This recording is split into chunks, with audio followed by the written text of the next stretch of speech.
20 h sur les antennes de Spectrum Télévision. Mesdames, bonsoir. Monsieur, bonsoir et merci d'être avec nous. C'est le journal. D'abord les titres. Le MRC n'acceptera pas de manipulation de la Constitution visant à organiser une succession à la tête de l'État par un mécanisme non électif. C'est ce qui ressort du discours prononcé hier par le président national de ce parti politique, Maurice Kamto.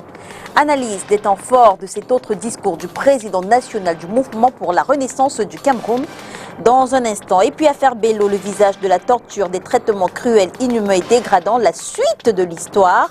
C'est l'intitulé du rapport du consortium des ONG des droits de l'homme après le verdict du tribunal de grande instance du Bamenoubou, verdict rendu public le 13 mai dernier. Un verdict qui est loin de satisfaire les ONG. Voilà pour les titres. Mesdames, bonsoir. Monsieur, bonsoir et merci d'être avec nous. Il est 20 h sur les antennes de Spectrum Télévision, c'est le journal. Lutte contre le coronavirus au Cameroun. Le ministère de la Communication sensibilise les populations sur le respect des mesures barrières. C'était au cours d'une campagne qui s'est tenue ce jour dans la capitale politique du Cameroun. Une campagne supervisée par le ministre de la Communication himself, René Emmanuel Sadi. Le compte rendu d'Olivier Bouzique.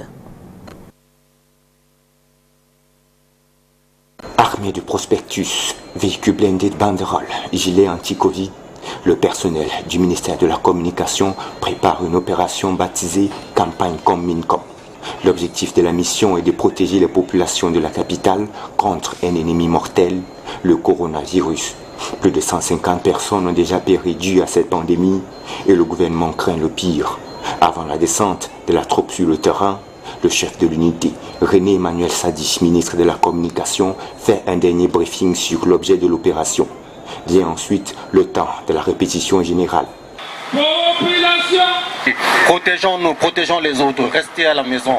Ne sortez que si c'est absolument nécessaire. Chacun a un rôle précis à jouer et doit le maîtriser dans le détail près. Des animateurs, comédiens et autres personnages publics ont été associés à la mission pour toucher le maximum de personnes. 60 minutes plus tard, la troupe se déploie dans la ville. Tous les quartiers ou presque ont été ratissés et pulvérisés des missiles anti-coronavirus.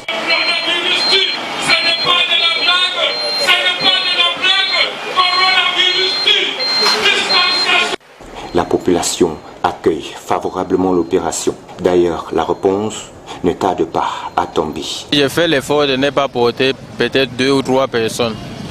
Je porte autour une personne au cas où la personne me paye bien. Aïe, population coronavirus, ce n'est pas la maladie de... La troupe du Mincom s'est ainsi ébranlée dans toute la ville jusqu'au coucher du soleil avec le sentiment d'avoir accompli sa mission, celle de sensibiliser les populations qui vivent dans les zones retirées contre le coronavirus qui a déjà infecté plus de 5900 personnes au Cameroun.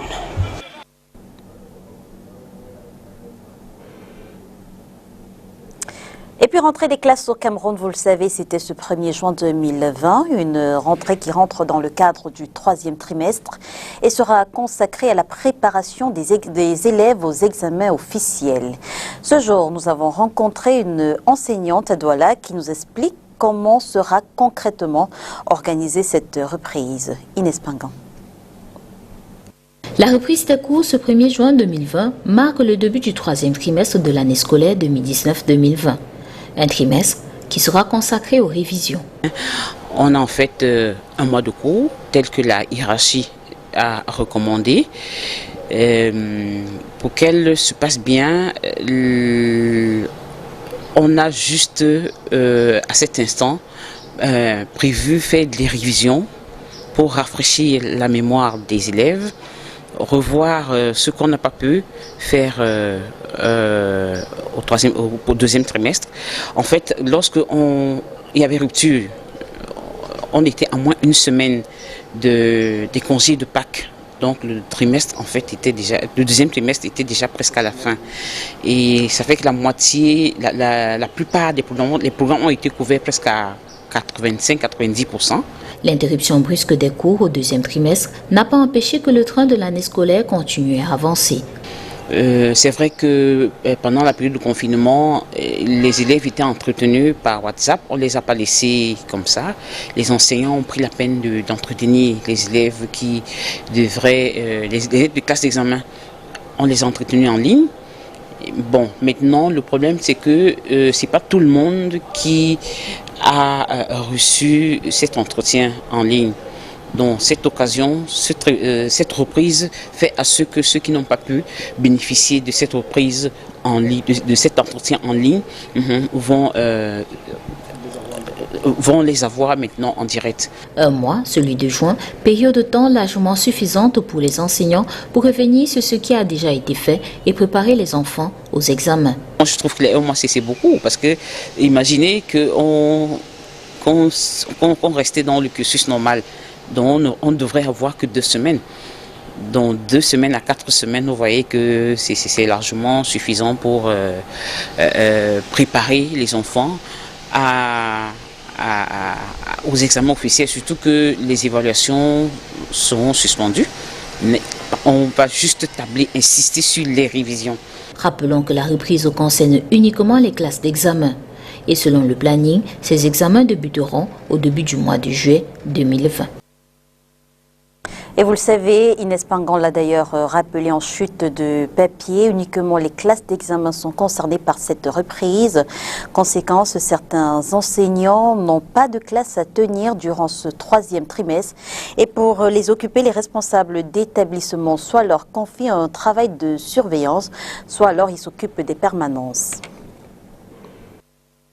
Comme indiqué par les autorités administratives, la reprise des cours ne concerne que les élèves des classes d'examen. Une situation inédite qui met pratiquement en liberté les enseignants des classes intermédiaires et ceux des matières qui ne sont plus concernées par les examens officiels, à l'instar de l'éducation physique et sportive. Il faut donc penser à une nouvelle organisation. Certains responsables d'établissement choisissent d'utiliser ce personnel pour la remise à niveau des élèves ayant des lacunes. Par semaine, on fait des permanences pour qu'on puisse au moins occuper chacun. Personne ne reste à la maison entièrement. On a organisé une permanence, des salles de permanence où ils vont accueillir les élèves en difficulté ou ceux qui ont quelques problèmes de discipline. D'autres préfèrent les orienter dans la surveillance pour un respect strict des mesures barrières par les élèves. En plus des enseignants, des surveillants en salle veillent à leur respect constant. Un exercice qui se fait également dans la cour de récréation. Même certains enseignants, comme par exemple les professeurs DPS, parce qu'il n'y aura plus les cours DPS, oui. Donc les professeurs DPS, par exemple, les professeurs de ESF, tous ces enseignants devront être là pour qu'on ait le maximum de gens pour sensibiliser les élèves, même dans la cour. Donc nous pensons que nous allons veiller à ce que pendant la récréation ou avant les cours, que les gens soient là pour que si jamais certains veulent aller à l'encontre de certaines mesures, qu'on les rappelle directement à l'ordre. Des aménagements nouveaux qui ne seront appliqués qu'au cours de ce mois de juin, les examens proprement dits, commençant d'après le planning au cours du mois de juillet. Et alors que le nombre de cas positifs au Covid-19 se veut de plus en plus croissant au Cameroun, l'hôpital Akintinu de Douala, c'est sensiblement le branle-bas avec des Camerounais qui veulent se faire tester. Vous pouvez passer toute une journée sur le site, mais ça ne garantit pas pour autant votre satisfaction en fin de journée. Inès Pangan. C'est un chemin de croix que doivent parcourir tous ceux qui souhaiteraient se faire tester du Covid-19. Une longue attente et la présence sur le site de l'hôpital Akintinu de Douala pendant des heures et des heures ne garantit pas qu'on se fasse au moins prélever pour la réalisation de l'examen détectant si l'on est porteur ou pas du virus.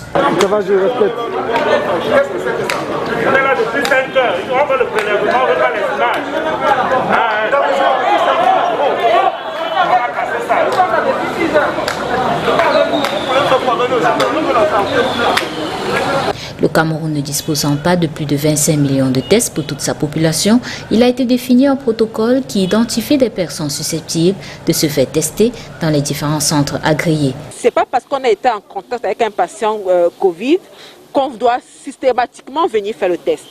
Et donc il va falloir normalement attendre que les symptômes apparaissent pour pouvoir venir faire les tests. Parce qu'il faut prioriser les tests aux personnes qui en ont réellement besoin. Avec le don de 5000 tests rapides du président de la République, les autorités sanitaires du pays évaluent à près de 20 000 le nombre total de tests rapides du Covid-19 disponibles au Cameroun. Des examens qui ne seront utilisés que pour des cas spécifiques, présentant des risques de contamination. Pour le reste de la population, il est important de rappeler que le port du masque dans les lieux publics est obligatoire, des masques qui doivent être lavés après chaque utilisation et repassés pour tuer les virus. Et que deviennent les petits commerces avec lesquels les mesures de distanciation sociale sont difficilement applicables? Callbox, vente de fruits ou même encore conducteur de moto. Voici comment on s'organise désormais avec la menace Covid-19. C'est un instrument de travail qui passe de main en main. Actualité sanitaire obligeant, certaines habitudes ont été revues dans certains callbox de la ville de Douala.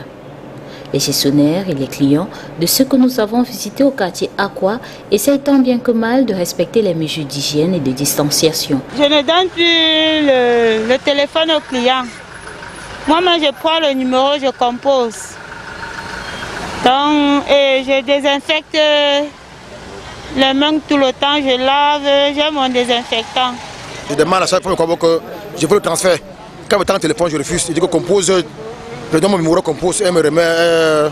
Bon, pour déposer l'argent, il dépose sur la table, je me recule, elle ramasse. S'il propose la monnaie, elle dépose, je ramasse. Allez, je pars. Des règles qui s'appliquent également pour ces friandises qu'on retrouve souvent sur la table de ces callboxeurs. Le client ne touche pas, il n'ouvre pas le seau. Je n'accepte pas. Autre lieu, autre commerce, toujours au quartier Aqua à Douala, les avocats. Particularité ici, c'est au toucher que l'on peut être fixé sur la bonne qualité du produit désiré. Le même fruit peut donc être touché plusieurs fois par des mains différentes et parfois même par celles qui sont déjà contaminées. Astuce trouvée ici par certains clients, fait aveuglement confiance à la vendeuse pour le choix. Maintenant, certains clients arrivent, ils n'arrivent même pas à toucher les avocats. Ils montrent du doigt. Ça coûte combien? On leur donne le prix. Ils disent c'est tendre, on dit c'est tendre, vous pouvez toucher, ils refusent carrément de toucher. Même dans la voiture, celui qui garde dans la voiture, il monte tellement les vitres. Pour donner un avocat, il faut que tu dois forcer l'avocat pour que ça entre dans la vitre. Pour qu'il doit prendre l'avocat. Et même pour prendre l'avocat, on emballe, il ne touche même pas le plastique. On laisse le plastique tomber sur le siège de la voiture. Pour contrer la voie Covid-19, d'autres choisissent de porter des plastiques en guise de gants avant tout contact avec la marchandise ou de toucher du bout des doigts les avocats. Mais il y en a qui touchent quand même, qui prennent le courage de toucher. Mais pour toucher, ils touchent du bout des doigts ainsi. Ils touchent comme ça. Ils touchent ainsi. Il a peur. Et quand il touche, après il désinfecte les mains. Des mesures qui essaient tant bien que mal, en plus du port du masque, d'entrer dans les modes de vie des commerçants et des clients. Et ceci jusqu'à ce que la crise sanitaire actuelle soit éradiquée. Que pensent les habitants de la capitale économique du Cameroun de la courbe sans cesse croissante des cas testés positifs au Covid-19? Je vous propose de les écouter au micro de Gilbert Mangué. Ça fait vraiment peur, ça fait extrêmement peur. Parce que justement, on se dit que les mesures barrières ne sont pas respectées et que la population de Douala particulièrement ne les respecte pas et va normalement à leurs occupations. Or, il faut faire le maximum pour respecter les mesures barrières. Ça nous fait peur, hein? Ça nous fait peur vraiment. Jusqu'à même comme on sort là, on a peur. Mais qu'est-ce qu'il faut faire? Qu'est-ce qu'il faut faire? Est-ce que tu vas rester à la maison pour manger quoi? Pour envoyer ton enfant à l'école avec quoi? Comment on dit maintenant que l'école va s'ouvrir? Hein? C'est ça le grand problème. Ça nous fait peur, mais on fait comment? Oui, personnellement, ça ne m'effraie pas. Personnellement. Parce que bon, on dit qu'il y a les cas, mais je ne sais pas vraiment si ces cas existent, en fait. Personnellement, ça c'est d'après mon point de vue. Même pas peur, même pas un peu. Ça me fait vraiment peur. Parce qu'en fait, si quelqu'un dit qu'il n'a pas peur de son nom, ça veut dire qu'il n'a pas peur de la mort. Bien sûr, ça me fait peur. Ça nous fait prendre conscience du fait que la menace existe et qu'il faut redoubler de vigilance. Donc il faut prendre à cœur, respecter les mesures barrières et éviter les sorties autant que possible. Réhabilitation de la Sonara, la dite réhabilitation est estimée à 250 milliards de francs CFA. Et selon le ministre de l'Eau et de l'Énergie, certaines entreprises ont déjà manifesté leur intérêt à conduire ces travaux. Sauf que pour l'économiste rencontré ce jour par nos rédacteurs, par nos reporters, ce montant serait insuffisant pour ces travaux. René Narcisse Moto. Une autre programmation pour un échec tous azimuts, ou tout au moins un stratagème pour dilapider l'argent du contribuable. Pour l'économiste Emmanuel Kouni, l'État du Cameroun avait déjà en 2010 entrepris les travaux d'extension de la Sonara pour un montant de près de 500 milliards de francs CFA.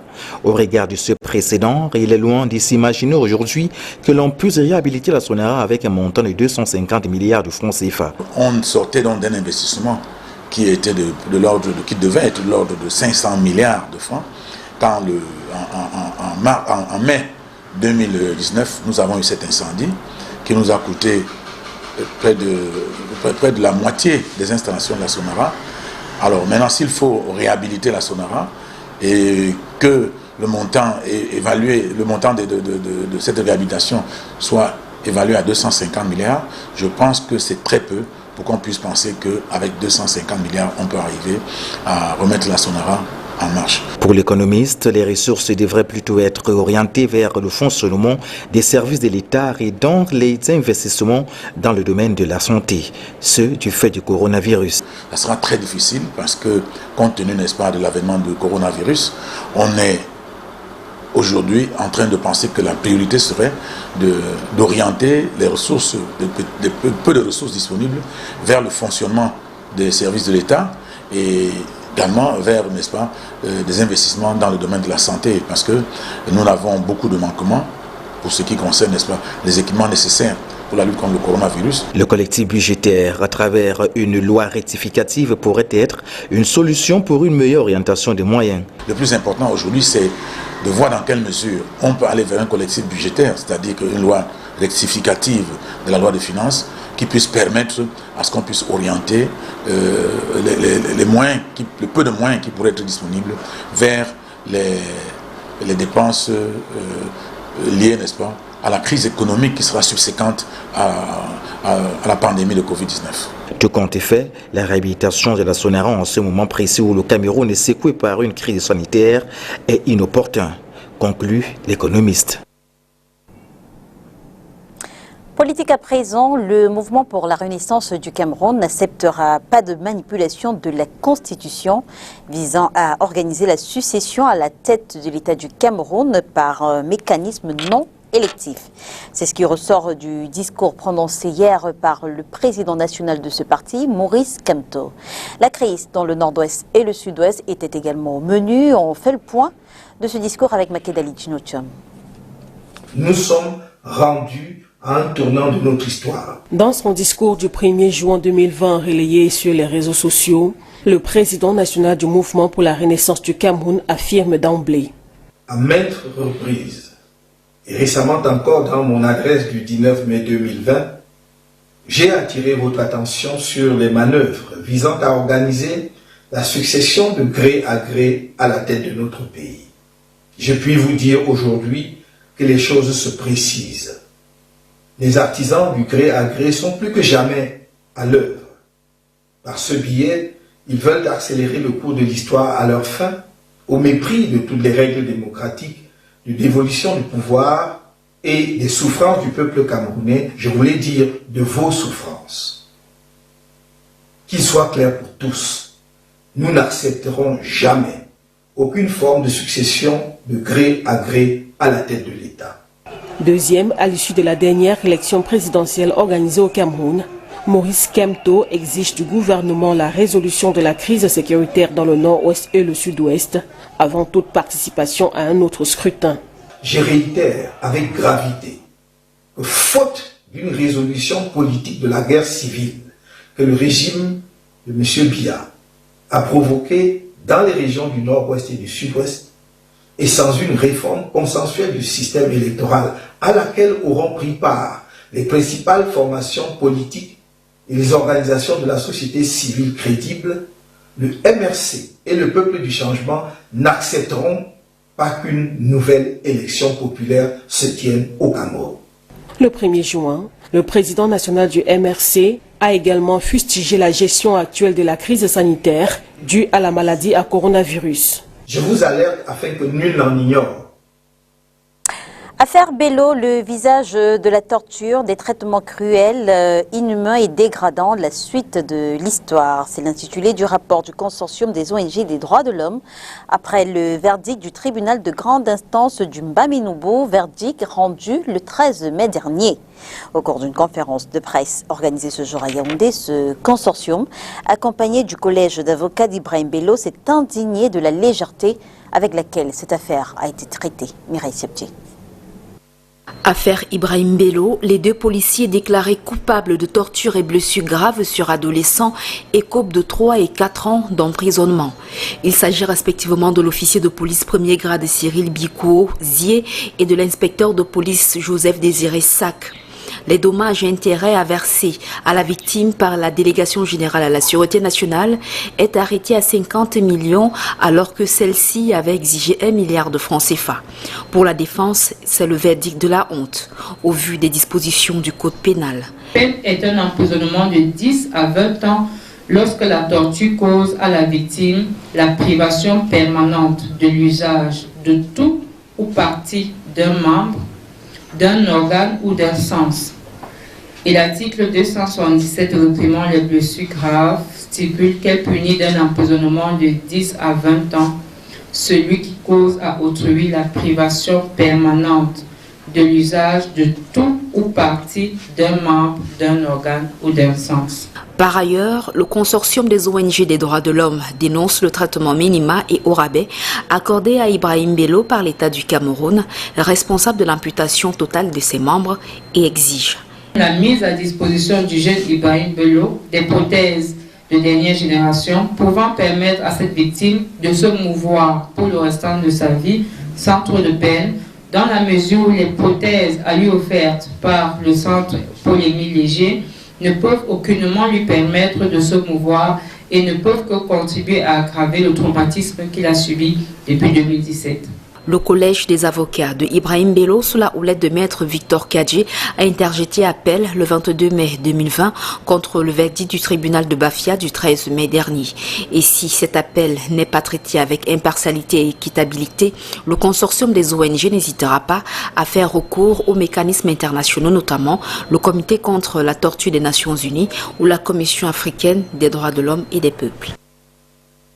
Et puis sport, la Confédération africaine de football envisage de boucler les demi-finales et finales de ces coupes africaines après plusieurs mois d'arrêt dû au coronavirus. Celle-ci pourrait se jouer en août ou en septembre, d'après le document de travail arrêté par la CAF au cours de sa récente réunion. Makedali Djinotium. Après l'arrêt des compétitions africaines de football dû à la pandémie du coronavirus, l'heure est à la réflexion sur l'éventualité d'une reprise. En effet, la Confédération africaine de football examine actuellement 2 projets relatifs à la fin de la saison 2019-2020 de la Ligue des champions CAF et de la Coupe de la Confédération. Le premier scénario envisagé par la Confédération africaine de football est de faire jouer les demi-finales aller entre le 31 juillet, le 1er août ou le 2 août 2020. La phase retour de ces demi-finales pourrait se disputer entre le 7, le 8 ou le 9 août prochain. Quant à la finale, elle pourrait avoir lieu le 23 août ou le 28 août. Mais au cas où disputer les matchs en août ne serait pas possible, la CAF pourrait repousser son calendrier au mois de septembre. Dans cette deuxième hypothèse, les demi-finales allées pourraient se jouer le 4, le 5 ou le 6 septembre. Le retour le 11, le 12 ou le 13 septembre. Dans ce dernier scénario, la finale pourrait se jouer le 23 ou le 25 septembre. Rideau sur le 20h, mesdames et messieurs, merci de nous avoir suivis. On se retrouve dès demain 20h sur les antennes de Spectrum Télévision. Si bien sûr, Dieu le veut, bonsoir.